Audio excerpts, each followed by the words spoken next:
Chris Sankey says it's time for NGOs to butt out of First Nations business. What they are doing, he says, is tantamount to environmental colonialism. Sankey wants outsiders to stay in their lane and stop pretending to speak for First Nations. He says NGOs show up to run a campaign where it suits their interests, and once they have thwarted a resource development, they leave. And when they leave that First Nation doomed to further poverty. Sankey says First Nations now have a place at the table and on the balance sheet of resource development. That place in Canadian history was not available to First Nations until landmark court cases recognized the inherent right to consult and participate in development on traditional lands. Resource development for many First Nations provides access to economic opportunities that create jobs and support community infrastructure. These are the building blocks of an improvement in quality of life and self-actualization. Sankey says, now along come these NGOs who have an agenda that in essence tells us to forego these opportunities and destine ourselves to continued poverty. He says, I'd like them to stay out of our business. We invited Chris Sankey to join us for a conversation that matters about why it's time for First Nations to speak up and tell others to butt out.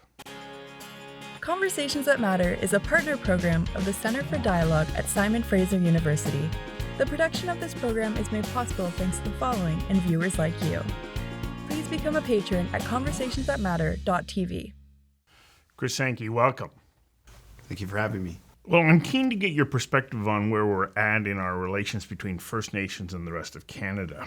You may recall that a few years ago, Perry Bellegarde, the National Chief of the Assembly of First Nations, was a guest on Conversations, and I asked him that same question. His answer was not good.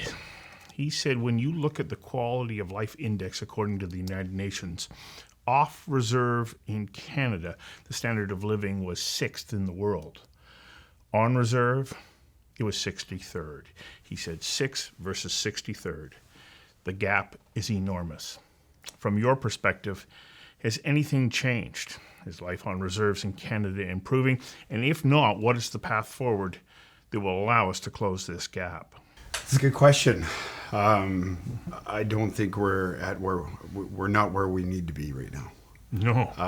We're still generations away from being a part of Canada and not being apart from Canada.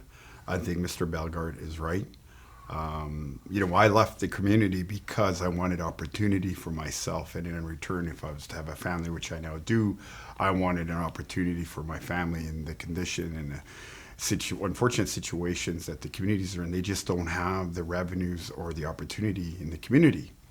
And so I left and I moved to Prince Rupert, and I moved away for a while, got different experiences. But the gap between Indigenous people in mainstream Canada is still decades away from really being inclusive. Now, obviously, reconciliation is front and center of everything that's being done, and I think it's a good thing.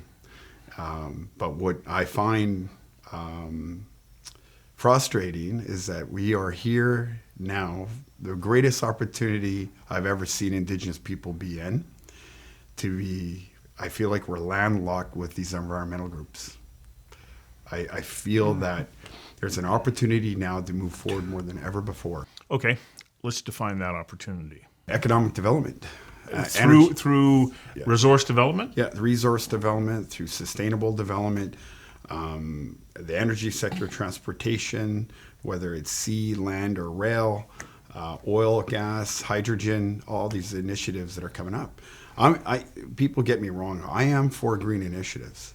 Mm-hmm. I just don't believe we're there yet to see that we could power up the national grid with wind turbines and solar. The source has got to come from somewhere.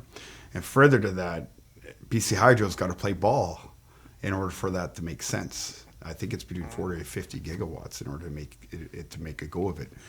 But here we are now. We're upset about the fact that I still feel we're still decades apart yet from where we need to be as Indigenous people in Canada. That being said, never before has there ever been an opportunity where we are now in the driver's seat for economic development. And I feel that now that we're there are these groups, interest groups, that are trying to control the narrative and dictate what happens in specific parts of Canada. They want specific areas to be designated for resource development. They want specific areas designated for green initiatives. They block wherever they feel is going to be a hindrance. But I'm frustrated with that because they say this is about the environment, and it's not. How is it that over the last 10 to 12 years, Canada has only grown by 1% in the oil and gas industry?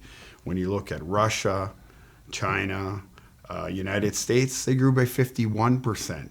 So how could you tell me, if we're all about climate change, we're all about reducing our carbon footprint, yet we're allowing this to happen south of the border in all these other countries, and yet we are a rich resource country? That makes no sense to me whatsoever. So what do you think's happening? I think why are we in this situation? Well, I think with the big push with WWF, Tides USA, I know when I was elected, there were serious concerns with regards to Tides Canada, but that was clarified. It was a lot of the money was coming from Tides in the United States. It was funding these specific organizations in Canada, and their sole objective was to stifle Canada's energy sector, and that's wrong. But they would say that they are speaking on behalf of the environment and that their values are in line with First Nations communities, and in particular the bands that they have aligned themselves with.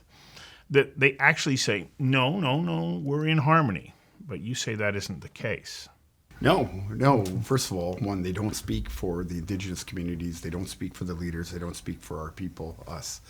That is not the case. If you take a look at Trans Mountain and Kinder Morgan, every single community signed up to those projects, with the exception with Kinder Morgan. I believe they're still working out some details with some of the coastals, if not one or two, here in the Vancouver area. I believe with Salish, yes, Squamish, right? Tsleil-Waututh, and Tsleil-Waututh. Yeah. So look, that's none of my business, but somehow these environmental groups made it their business. But there's a catch here. There's a catch-22. We recognize now there's a problem in Canada. Everybody knows we need to address it. Mainstream media doesn't go near it for some reason. I don't know why they're not tackling this thing, because that's the number one cause right now of nothing being moved. Yet here we are with an opportunity to move forward, and it's the individuals are Indigenous. Some of our Indigenous people have to take some responsibility and tell these individuals to go away. Leave our challenges and our issues to our own. We're the only people in this country that's going to solve our differences. We have to sit across like this. We have to sit down and talk to one another. We can't have a third party intervening in these discussions. In our culture, like, we're not allowed to speak into other people's tribe. It's just a rule, a law in our culture. So based on that, are you saying that environmental groups are not allowed to speak into your culture either? No. Like, because they're from outside of it? Yeah, no. Like, if I did that, like, I'm if I spoke into, say, the Eagle House or it's a no-no. I'll get slapped in there, so you can't do that. That's up for them to discuss their differences and solve those and to move forward. So when I see this, it's extremely infuriating, because as a people, we keep saying we're about our hereditary status, we're about our culture, but we're allowing these environmental groups to dictate the direction of these conversations to an outcome that they want, not what we want. They're telling Canada that that's what we want. That's not true whatsoever. We want to see responsible resource development that is to our environmental standards, that it's to our liking, and we're going to have those conversations.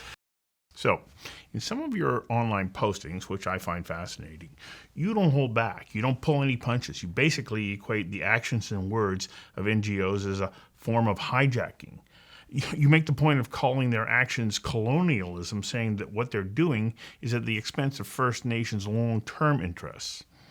From your perspective, what are the long-term consequences to those First Nations whose needs are being usurped by NGOs?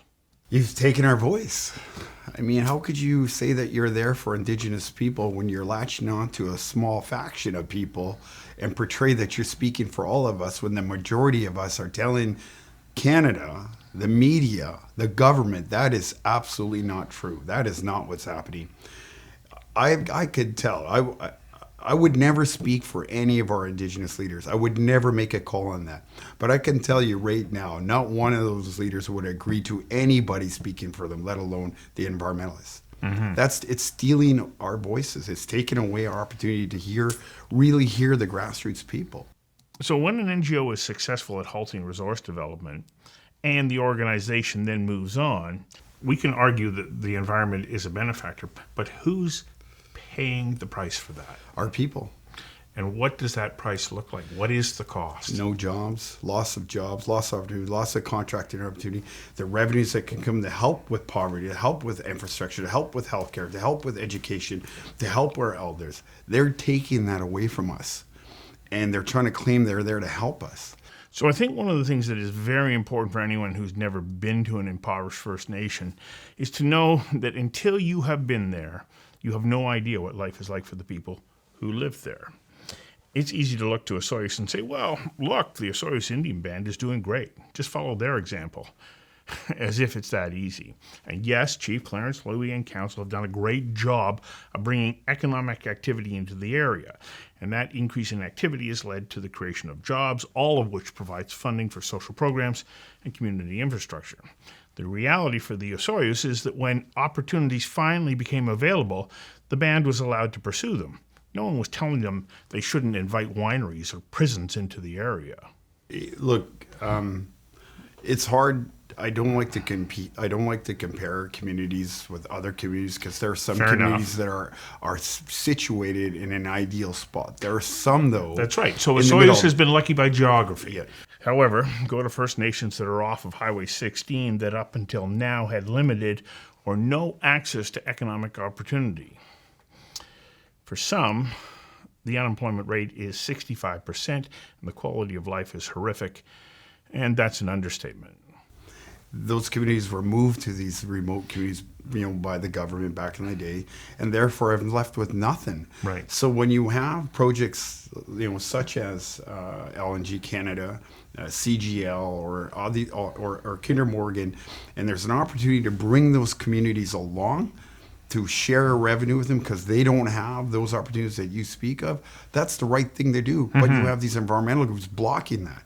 Now, for us, where I'm from, we've been blessed. We're right on the coast. We're access to the Asian market. We got the port-related developments. We got the grain. We got the terminal. We got LNG. We are looking at all these other things that are there, energy. Well, you have those now, but for the longest time, they were literally not possible due to the Indian Act and the impact of colonialism. Yeah, we didn't have them for the longest time, but we said, if I remember, our leaders said, if we're gonna do this, we're gonna do it right. These companies are going to pay an entry fee. I thought that was the right thing to do. Right. You want to come in and develop in our territory, okay, it's going to cost you. Whereas before in the past, they just came in and that was that. We didn't get no benefit. We didn't have a seat and a say. There was all these things though, but now it's changed. Now it's all Indigenous-led opportunities. And again, I go back to when you look at these activist groups and these environmental groups, they're trying to intervene. Like, for example, where I was from, so many of them with the P&W project, they try to intervene in the Canadian Environmental Assessment Agency process. They wanted to have a say in this stuff, and they can't. That's not up to them. You don't believe they should have intervener status? Yeah. Absolutely none. Yeah. Zero. I mean, I wouldn't go into their household and tell them how to run their house. That's what they're trying to do to us. But yet they're going to argue, says, well, it's going to impact us up here too. You think we don't know that? If that's the case, which it is the case, we're going to talk to the nations up there and say, hey, we know this is impacting you as well. How do we work together? But one of the things I will not tolerate is hypocrisy. I'm not going to tolerate that. You can't say one thing and do another. You can't say one thing and just cater to a small group of individuals. You can't do that. If we do this together, and we do it as a collective voice. But don't say one thing and do another, because actions speak louder than words. These activists do not speak for me, my family. I know they don't speak for the community, and they don't speak for the leaders, and they need to stop. Well, they're pretty good at getting media attention and giving the sense that they actually do speak for other communities. So good, in fact, that voices such as yours are being drowned out, which, as I understand, is causing you considerable frustration. It is. Like if you take a look, Aaron Gunn just did an Yes, I saw episode, that, and yeah. he actually spoke to the community people, that the grassroots people, that both the elected and those that are working. They're fed up. They're fed up. It's time to move on. And I think our leaders need to start realizing, which I believe they are. I think the leaders I've spoken to, enough's enough. We can't continue like this. This is not only hurting our people and our communities, we're hurting the province, we're hurting the country. And it's not just us that are suffering, it's non-Indigenous people in this country that are also paying the piper. People, I get the fact that we want to protect the water, we want to protect our air, we want to protect the land. I get all of that. But never before in the history of Canada, we could actually dictate and say how we want this done. Now, even though I'm pro resource development, I have a vested interest in this. You don't hide that fact at all. And I got nothing to hide. I'm an open book. You ask me anything, I will answer you. I own a heavy civil company with other partners. I'm involved in energy itself, moving bitumen. I have a firm that does Indigenous engagement, stakeholder relations, and government affairs. I don't hide nothing. I don't need to hide beyond this. I love what I do. I love what I do, Stuart, because I want to make a difference. And the one thing I said to myself, if I'm not helping create jobs, I'm not doing my job. So given the history between First Nations and governments in Canada, along with where we are at right now, does the intervention of outside groups who purport to speak for you, does that add to your level of frustration? Oh, it's beyond frustrating. And now what's happened is, and our people got to take responsibility for this too.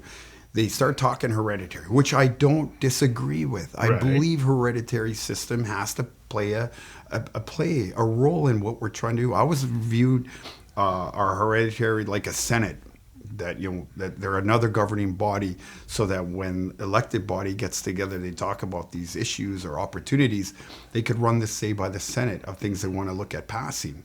I think there's a real play for them here. But to watch the activists and the environmental groups try to make that call for us, it's unacceptable. I'm not going to tolerate it, and I'm not afraid to go against anybody that wants to debate this issue, because the stuff that I'd seen from these activists, the things that they wanted, wasn't about protecting the environment. It was about getting their pound of flesh. And Canada needs to hear that. They need to know what's going on. Everybody, I don't wake up in the morning and say, you know what? How do I destroy the earth today? Come on. Right. That's just absurd. Okay, so Chris, I can imagine as a person who's been excluded, forced to live outside of the system with few to no rights, constantly on the receiving end of unjust treatment, I'm going to say, the system screwed me and my people in the past. Why should I trust you now? Is that a legitimate point of view based on history? Yeah, I think there are people that are concerned, but what happens though with these concerns is these groups take advantage of those concerns, because it's a group of people that, even though they don't trust industry, or they're very worried about what could happen to their territories, it's a smaller group versus the larger population that is for resource development. So I say my answer to that is yes, if there's no trust, then it's the leaders and the people that need to sit down with industry and hash that out, not the environmental groups. They're not, right? And they're well funded, they're well oiled group of people, and very well they have executed this whole thing unbelievably well. I mean, when you look at what they've done, You almost have an admiration for how well it's been rolled out. you know what? If we had executed something like that on our end with regards to opportunities like that, I guarantee there'll be not a starving child in our communities anymore. And then the benefit is to all, to everyone in each of these communities, to the region, the province, to the country as a whole. This is what happens when economic opportunity is accessible. Everyone then has opportunity to realize their full potential. When that happens, we see remarkable changes. Absolutely. You know, I look at guys that have led a lot of this environmental activism. Guys like Gerald Butts and all these guys that are up there, and they're so well connected in this country when it comes to media and these campaigns and this against tar sand stuff that has happened over the last 10 to 15 years. It was very well played. Yeah, and they even call it the tar sands. And to demonstrate how effective their campaigns have been, you just repeated their definition of the oil sands. But it's a term, but then people run with that. Yes. Right? They don't understand all the reclamation that's gone on up there. I went to go visit a community up there and just sat down and listened to them what they were doing. You would be unbelievably surprised the trials and tribulations they've had to go through to get to where they are today around cumulative effects, combating climate change, all those things they're doing. Yes. They're reclaiming their lands. They're doing all these wonderful things. You would hear that. You think you'll hear that in the media? No, not at all. Just like them, just like us, they too had concerns with regards to the environment. So they took control and made sure that those lands are going to get back to where they are. Well, you take a look at many of those First Nations that are up in and around Fort McMurray. They've done incredibly well, and they have been active partners and participants in that development. Yeah. You're right. You don't hear that. Yeah. You don't hear how well they're doing. No, you don't. The jobs that have been created. You don't, and it's frustrating because I know a lot of people up there. They're not about destroying the environment. I mean, they're indigenous like us. We care about our earth. They wouldn't do this deliberately to hurt their own lands. It's just crazy that somehow this big push out there, some indigenous people that are pro-development they don't care about their culture. Well, you don't care about your land. That's ludicrous. I mean, every day I wake up, I don't want to wake up and leave something for my children that's a disaster. That's just crazy. I think with today's new and innovation technology, the way things are now built with regards to pipelines and the moving of product, it's changed drastically. Yeah. And look, industry was never this good in terms of its engagement. Let's be honest here. Industry wasn't always the best person in the room. No. Okay, and they know that. And it takes time to develop a relationship with industry. Now, sometimes I may sound polarizing when I talk about energy because I'm pro-development. But what people don't hear me say is when I talk to the groups I work with, well, you know what? I don't recommend you do that because that's an absolutely not a terrible way. That's a terrible way to go if you're kind of trying to get something built. Right. You got to talk to our people. Of course you do. Right. And when you're in your meetings with your community, you always got to you always got to pay attention to the auntie and the women in the back of the room because they're the backbones of our communities. They're the ones who go out and fundraise for our kids. They're the ones who put up bake sales. When there's a death or a celebration in the communities, they're the ones who go and do all the hard work. Right. We could raise money out of nothing to something. So when industry comes in, you have to pay attention to our people that are listening to you in the back. They may not say a lot of things, but man, when they want to be vocal, if they don't agree with something, man, you better watch out. If you didn't do it right. That's a topic for another day. Fist bump here. Yes, okay. Absolutely. Thank you very much. Thanks for coming in and doing this. I really